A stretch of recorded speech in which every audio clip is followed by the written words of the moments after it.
Hey guys, Jim here from DrinkABeerandPlayAGame, and today we're going to be taking a look at the new Super Mario Bros. Game & Watch. So Nintendo just put this out. It's part of Mario's 35th anniversary of different goodies, and yeah, it comes with Super Mario Bros., the Lost Levels, a special version of Ball, and it's a clock. This retails for $50, so is it worth that price tag? So let's take the sticky off the box, and I messed up the box already. Wonderful. But the detail all around the box is really nice. Like, they put a great presentation on it. And once you cut this off, you can actually tell that it's a little plastic slipcover. When you open the flap, it gives you that nice little message. A very friendly and inviting little package here.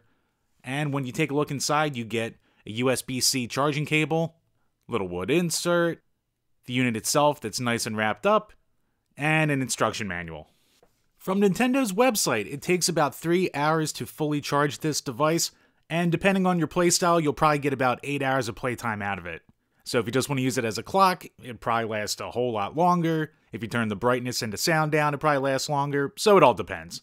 8 hours, though, of consistent play, I don't know, man. For a tiny little emulator, that still seems like not the best in the world, but alright.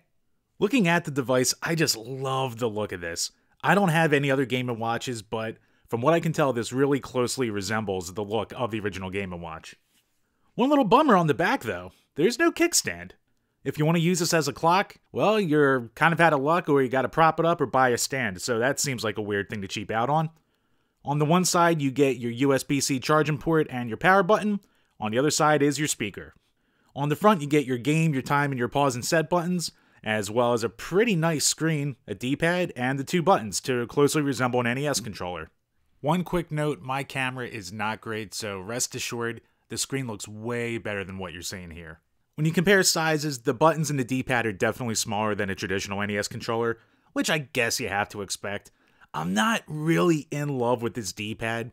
When you first start using it, it's kind of stiff, but the more you use it, even after maybe an hour or two of playtime, it does loosen up a bit and gets a little bit more comfortable. I don't really like these rubber buttons at all. They just don't seem as responsive as traditional buttons would be.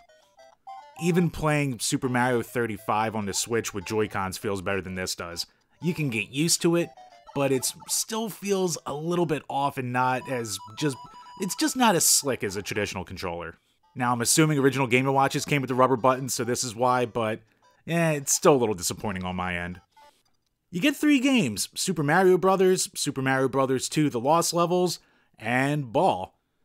So Super Mario Bros. Is Super Mario Bros. Seems fine. Sound emulation seems pretty good out of this little speaker. It controls about as well as you can expect given the circumstances. Yeah, it seems like a decent little port. Even put in there, according to people, the Mario World -1, so that's a cool little touch. Next up, Mario Bros. 2 The Lost Levels. It's basically Mario 1, but with harder level design, and mushrooms that can kill you, so that's fun. There's a reason it never came out in the States. Seems to work fine as well, but I can never get far in this one, it just frustrates me. And last up, it's Ball. It's, fun for about a minute. This was invented in a time before fun, because it really isn't. I really do like the little clock function, and I like the fact that the background changes whether it's day or nighttime, and you can hit the time button and switch between 3 different backgrounds. There's animations that go on the whole time, and nice little custom animations for when the clock changes, so that's actually a nice little touch here.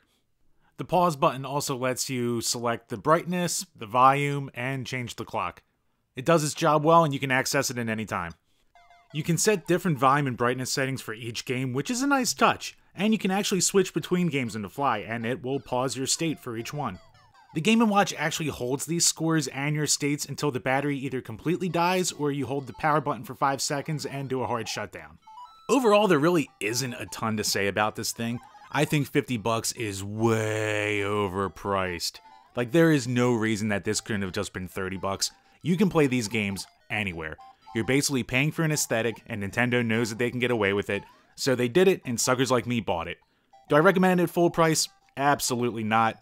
But if you have a bunch of coupons and you can get it for half off or $20 or $30, alright, it's fine. Makes a decent gift for any Nintendo fans out there. Don't go into this expecting anything great. I'm actually kind of disappointed. I really wanted to like this more than I wound up liking it. It's just very meh for what it is. Like, it's my only Game & Watch, so that's cool. But outside of that, there's 1,000 better ways to play Super Mario Brothers. I guess if I want to sit down and play ball, I have that. And it's not even like a good clock because it doesn't have a kickstand. You have to like put effort into using it as a clock, so it just seems like a weird missed opportunity there. I guess for what it is, it's cute, but it's completely impractical and unnecessary. In fairness to this thing though, the more I use it, the more I do enjoy it. Maybe I'm just getting used to the control scheme a little more. For what it is, it's cute, but it's still definitely overpriced, and I really just can't recommend it at 50 bucks. Unless you're some kind of crazy Mario or Nintendo collector, I'd say wait for a deal or just stay away. So that'll do it for today, guys. As always, if you enjoyed this video, please make sure to like and comment below, subscribe if you haven't, and check out our links to our Power Hour podcast, which is also on iTunes, Spotify, and Stitcher. Until next time, guys, cheers.